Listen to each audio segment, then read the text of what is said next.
بسم اللہ الرحمن الرحیم۔ شروع اللہ کے نام سے جو بڑا مہربان اور نہایت رحم کرنے والا ہے۔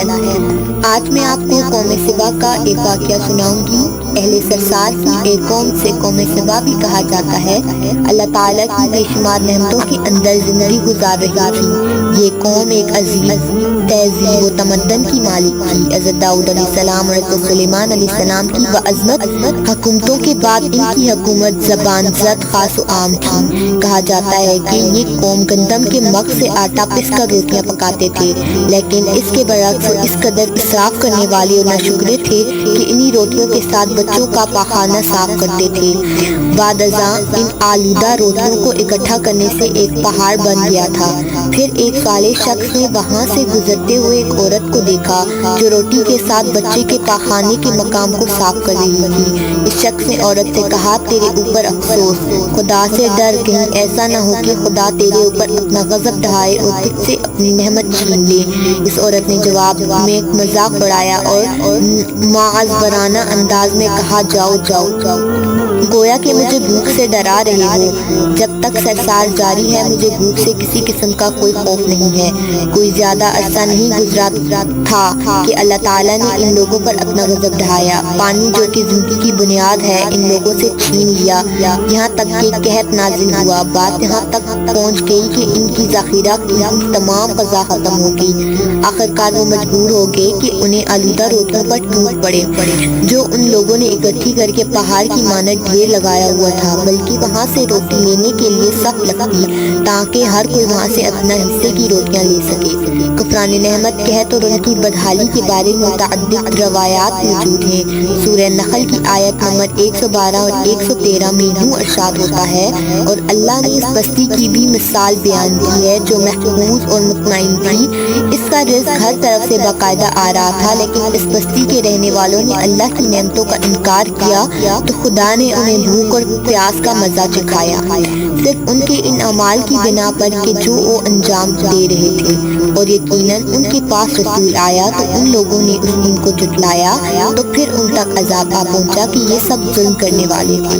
اسی قوم سبا کے بارے میں ایک اور واقعہ بیان ہوتا ہے کہ ان لوگوں نے اپنی زراعت کو بہتر طور پر کاشت کرنے کے لیے پانی ذخیرہ کرنے کی خاطر بلکہ دو پہاڑوں کے درمیان ایک بہت بڑا بند معرب تعمیر کیا ہوا تھا۔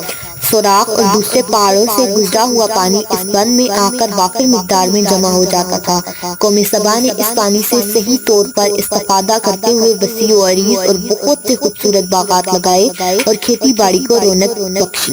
ان باغات کے درختوں کی شاخیں اس قدر پھلوں سے لدی ہوئی ہوتی تھی کہ کہتے کہ اگر کوئی شخص سر پر ٹوکری رکھ کر ان کے نیچے سے گزرتا تو پھل خود بخود ٹوکری میں گرنا شروع ہو جاتے اور قلیل مدت میں ٹوکری تازہ پھلوں سے بھر جاتی۔ لیکن نعمتوں کی کثرت نے انہیں شکر کرنے کے بجائے سرمست اور غافل کر دیا تھا، یہاں تک کہ ان کے درمیان بہت بڑا طبقاتی نظام وجود میں آ چکا تھا۔ ان میں سے صاحب اقتدار لوگوں نے کمزوروں اور ضعیفوں کا خون چوسنا شروع کر رکھا تھا، یہاں تک کہ ان لوگوں نے خدا سے ایک احمقانہ التماس کیا جس کا ذکر سورہ سبا کی آیت نمبر 19 میں ملتا ہے۔ انہوں نے کہا، خدایا ہمارے سفروں کے درمیان فاصلہ زیادہ کر دے۔ انہوں نے اللہ تعالیٰ سے یہ التماس اس لیے کیا تاکہ غریبوں، بے نواح لوگ، عمرہ اور ثروت مند ان کے ہمراہ سفر نہ کریں۔ ان کی خواہش یہ تھی کہ آبادیوں کے درمیان خشکی ہو اور فاصلہ بہت زیادہ ہو تاکہ تہی دست اور کم آمدنی والے لوگ اس کی طرف سفر نہ کر سکیں۔ اللہ تعالیٰ نے اس معزز پیٹ کے بیچاروں پر اپنا غضب نازل فرمایا۔ بعض اور روایتوں کے مطابق ان معذور لوگوں کی آنکھوں سے دور صحرائی چوہوں نے معرب نامی بند کی دیواروں پر حملہ کر کے انہیں اندر سے کھوکھلا کر دیا۔